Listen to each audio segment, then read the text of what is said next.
So, hello, my name is Thijs Biersteker.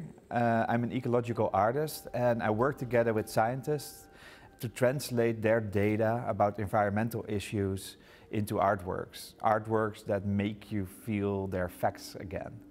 And I work together with scientists around the world to bring this data that is already there about climate change, about deforestation, about tree communication, and every aspect of nature that can help us as a society, and I bring them to the people through art.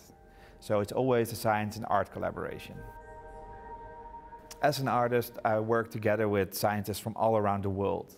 And the work here at MEC, we produce together with the plant neurobiologist Stefano Mancuso from the Florence University. And he in his lab document and research how trees communicate under the ground and plants communicate in general. And they do, so they do speak under the ground. So without us seeing or noticing, there's this whole communication of trees, plants, mycelium, all working under the forest floor.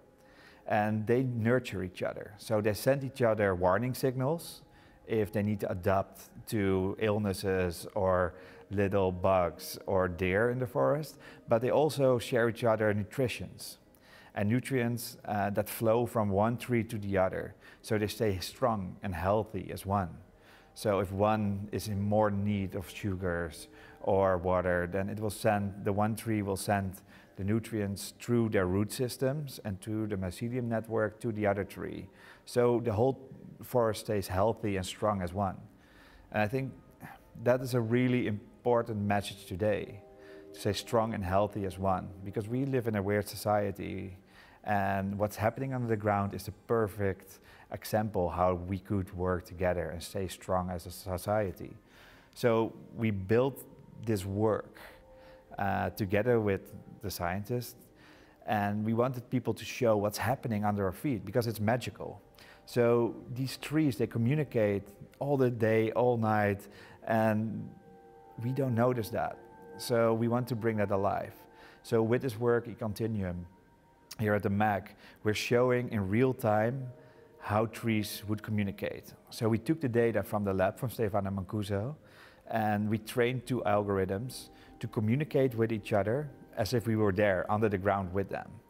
And to make that more visible, we created a root structure out of recycled plastics where you can see how they communicate. So here in the museum, there are two pine trees talking to each other as if we were there with them under the ground.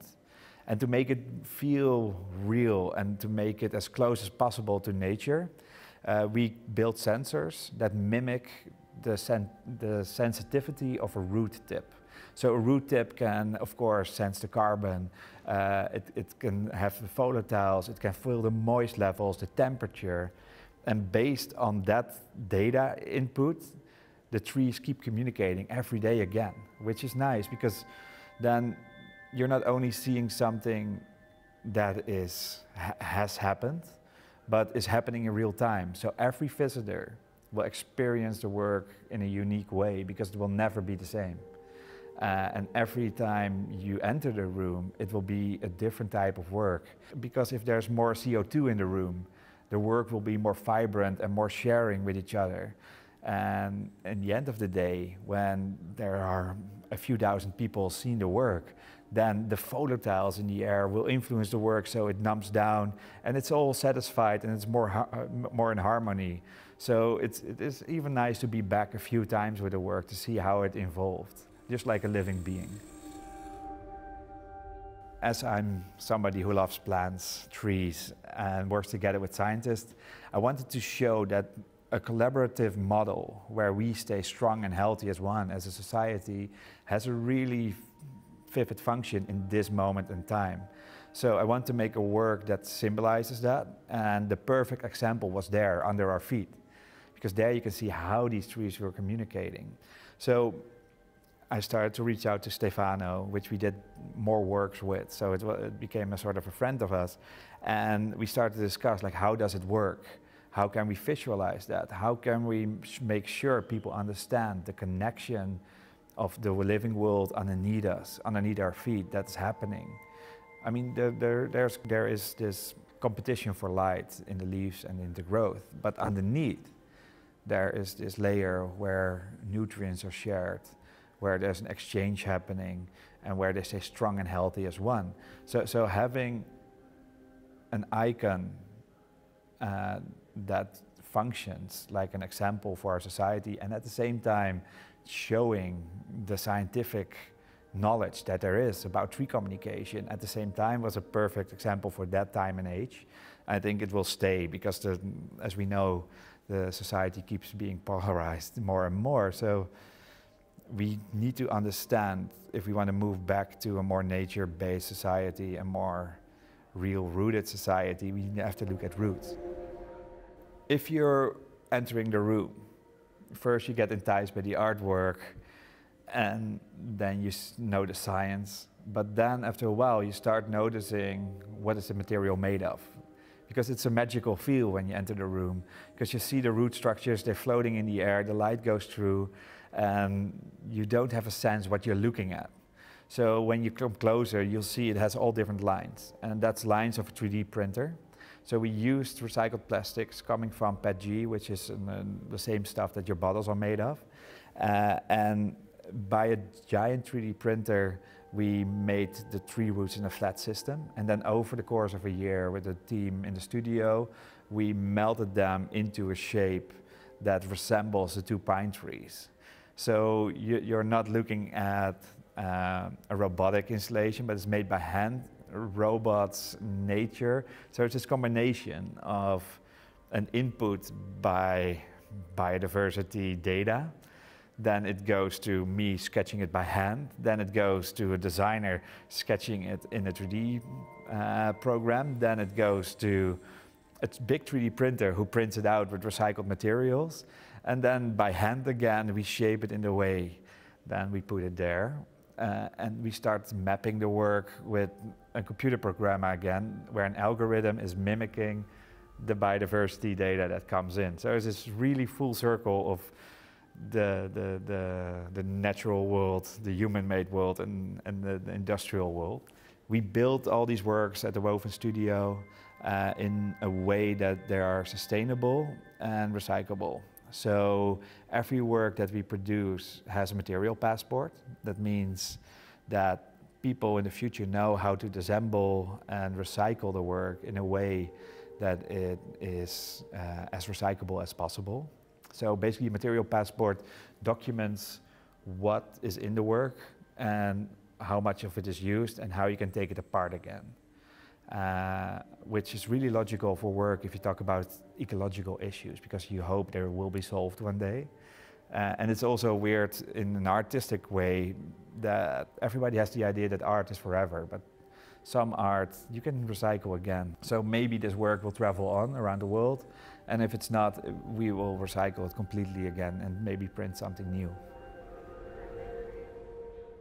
The work has an immersive feeling, as if you were there under the ground. And it's really nice, because the moment you walk into the room, you come around the corner and you see this giant root sculpture hanging there. And your brain kind of needs to capture that moment, like, what is this? How do I relate to this?